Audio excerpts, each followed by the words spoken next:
அதாவது எஸ்ஐஆரை பொறுத்தளவுக்கு பீகாரில் ஒரு 62 லட்சம் ஓட்டை நீக்கினாங்க. பிஜேபியினுடைய ஆதரவு பெற்ற அரசாங்கம் தான் அங்கே இருந்துச்சு. இதில் முறைகேடு நடக்கும்ன்ற மனசில் வச்சு அதை தேர்தல் ஆணையத்துக்கு சொன்ன ஒரே முதல்வர் தமிழ்நாட்டில் அண்ணன் தளபதி ஸ்டாலின் மட்டும்தான்.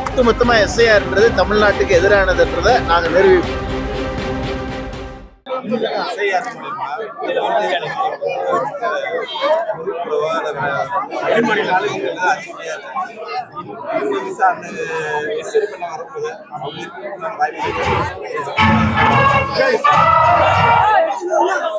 அதாவது எஸ்ஐஆரை பொறுத்தளவுக்கு பீகாரில் ஒரு 62 லட்சம் ஓட்டை நீக்கினாங்க.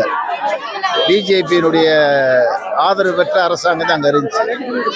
தமிழ்நாட்டில் அண்ணன் தளபதியினுடைய அரசு இருக்கு. இதில் முறைகேடு நடந்துடக்கூடாதுன்றதுக்காக வரக்கூடிய 11ஆம் தேதி அனைத்து கட்சியும் கூட்டி மாவட்ட தலைநகரங்களில் மிகப்பெரிய ஒரு கண்டன ஆர்ப்பாட்டத்தை நடத்த போறாரு.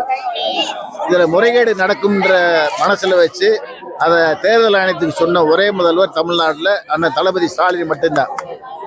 நீங்கள் சொன்ன முறுக்கு போடுறதுக்கு மக்கள் வெளிமாநிலத்துக்கு போயிருக்காங்க. அவங்க பேரெல்லாம் நீக்கப்படலாம்ன்ற சந்தேகம் உங்ககிட்ட இருக்கு. எங்கள் கூட இருக்கிற அந்த ஒன்றிய செயலாளர், நகர செயலாளர், PLA 2, PLA அந்த பொறுப்பாளர்கள்லாம் நாங்கள் கவனம் செலுத்தியிருக்கோம். நிச்சயமாக அப்படிப்பட்ட நபர்களை தேடி பிடிச்சி வரவழைச்சு அந்த பேர்களை சேர்க்கறதுக்கு உண்டான நடவடிக்கை எடுப்போம். ஒட்டுமொத்தமாக எஸ்ஐஆர்ன்றது தமிழ்நாட்டுக்கு எதிரானதுன்றதை நாங்கள் நிரூபிப்போம்.